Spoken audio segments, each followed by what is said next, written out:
भारत सरकार के भारतमाला परियोजना फेज 2 के तहत वाराणसी से कलकत्ता तक लगभग 593 किलोमीटर के ग्रीन फील्ड एक्सप्रेसवे वाराणसी से प्रारंभ होकर चंदौली होते हुए बिहार के कैमूर, रोहतास, औरंगाबाद और गया जिला से गुजरते हुए झारखंड के चतरा, हजारीबाग, रामगढ़ से बोकारो जिले में प्रवेश करेगा। यहां से पश्चिम बंगाल के पुरुलिया और बांकुरा, पश्चिमी मेदिनीपुर, हुगली और हावड़ा को जोड़ते हुए कलकत्ता तक जाएगी। इसकी सूचना औरंगाबाद विधानसभा क्षेत्र के सांसद सुशील कुमार ने दी है। एक नई सड़क जो बिल्कुल नए अलाइनमेंट के साथ, ग्रीनफील्ड अलाइनमेंट के साथ वाराणसी से कलकत्ते के लिए बनाने की योजना धरातल पर उतरने वाली है। ये सड़क 8 लेन होगी। इसकी कुल लंबाई 686 किलोमीटर होगी और इस पर लगभग 25,000 करोड़ रुपए खर्च होंगे। इस सड़क के बनने से बिहार, झारखंड, उत्तर प्रदेश और बंगाल के लोगों को लॉजिस्टिक्स के मामले में और जन परिवहन के मामले में बहुत ही आसानी होगी, बहुत ही सुविधा होगी। लेकिन चर्चा को आगे बढ़ाने से पहले ये समझ लीजिए कि एक्सप्रेसवे क्या चीज है। दरअसल ये हाईवे का अगला वर्जन है। किसी स्टेट हाईवे या नेशनल हाईवे पर चौराहा और ट्रैफिक लाइट भी होते हैं, लेकिन एक्सप्रेसवे की खासियत होती है कि इस पर एक बार चढ़ गए तो रुकने का नाम नहीं। यहाँ चढ़ने और उतरने के लिए लिमिटेड एंट्री और एग्जिट पॉइंट होते हैं। यहाँ आपको एक ढलान मिलेगी किसी दूसरे सड़क से एक्सप्रेसवे चढ़ने के लिए या एक्सप्रेसवे से उतरने के लिए। इन्हीं सड़कों को सिग्नल फ्री बनाने के लिए ओवरपास और अंडरपास का इस्तेमाल होता है। एक्सप्रेसवे काफी चौड़े होते हैं, आमतौर पर 6 या 8 लेन वाले होते हैं, इसलिए ट्रैफिक स्पीड तेज होती है। कई एक्सप्रेसवे ऐसे भी हैं जहां कार के लिए मैक्सिमम स्पीड 120 किलोमीटर प्रति घंटा है। अब आते हैं ग्रीन फील्ड एक्सप्रेसवे पर।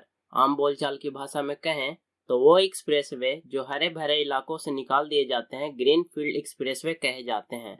इन्हें ग्रीन कॉरिडोर भी कहा जाता है, मतलब ऐसी जगह जहां पर पहले कभी सड़क ना रही हो। इसके लिए कोई बिल्डिंग या सड़क वगैरह तोड़ने की झंझट नहीं होता। ऐसे इलाकों से एक्सप्रेसवे निकालने के पीछे कई मकसद होते हैं, जैसे आबादी वाले इलाकों से बचा जा सके, जमीन सस्ते में मिल सके, साथ ही उन पिछड़े इलाकों के लोगों के लिए एक्सप्रेसवे नए आर्थिक अवसर पैदा कर सकें। भारतमाला परियोजना के अंतर्गत Varanasi, Ranchi, Kolkata green field expressway गया के इमामगंज प्रखंड से होकर गुजरेगी। इसकी पुष्टि भारत सरकार द्वारा जारी की गई गैजेट से हुई। इमामगंज प्रखंड के जिन जगह से एक्सप्रेसवे पास होगी उनकी सूची कुछ इस प्रकार है: बसेता, बतसपुर, सिलहना, बरडी, जमुना, डुभल, छोटका करासन, मल्हारी, पसेवा, रंगा, बसूरा, बेलवार, चपरी, पंडाबिघा, गड़ेड़िया, छपरा, चकरबंधा, गेजना, बंसी, महपुर, कुसुम्बा,